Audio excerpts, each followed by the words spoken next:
எவ்வளவு அழகிய தோற்றத்தில் தங்களை ஆக்கிக் கொள்ள முடியுமோ அவ்வளவு அழகிய தோற்றத்தில் மனிதர்களுக்கு முன்னால் அல்லாஹுடைய தூதர் தங்களை ஆக்கிக் கொள்வார்கள்.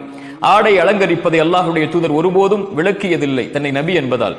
வெள்ளிக்கிழமை என்றால் ஒரு தனி ஆடை, அரசர்களை மக்களை சந்திக்க வேண்டும் என்றால் ஒரு தனி ஆடை, ஈதுடைய பெருநாட்கள் கொண்டாடப்படக்கூடிய நாட்கள் என்றால் ஒரு தனி ஆடை என்று அல்லாஹுடைய தூதர் எப்போதும் நறுமணத்தோடும் அழகிய தோற்றத்தோடும் தங்களை ஆக்கிக் கொள்வார்கள். அல்லாஹுடைய தூதருடைய சபைக்கு ஒரு மனிதர் வருகிறார். அவருடைய ஆடை கிழிந்திருக்கிறது. ரசூலுல்லாஹி ஸல்லல்லாஹு அலைஹி வஸல்லம் கேட்டார்கள், தோழரே உனக்கு செல்வம் இல்லையா? அவர் சொன்னால், அல்லாஹுடைய தூதரே, அல்லாஹ் எனக்கு எல்லா செல்வங்களையும் கொடுத்திருக்கிறான், ஒட்டகத்தை கொடுத்திருக்கிறான், குதிரைகளை கொடுத்திருக்கிறான். இப்படி அவருடைய செல்வங்களை அந்த தோழர் எண்ணுகிறார்.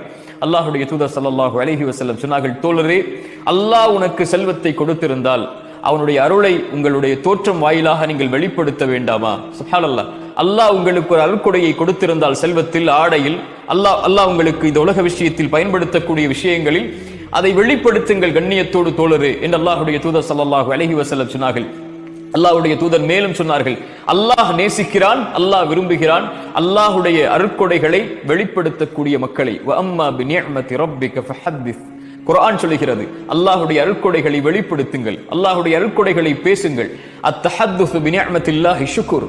அல்லாஹ்வுடைய அருட்கொடைகளை பேசுவது நன்றி என்று அல்லாஹுடைய தூதர் ஸல்லல்லாஹு அலைஹி வஸல்லம் அவர்கள் சொன்னார்கள். தங்களுடைய ஆடைகளை அலங்கரிப்பது ஹலால், அல்லாஹ் அனுமதித்த ஒன்று. அல்லாஹ் அனுமதித்த அலங்காரங்களை மனிதர்கள் மீது யாரால் தடை செய்ய முடியும்?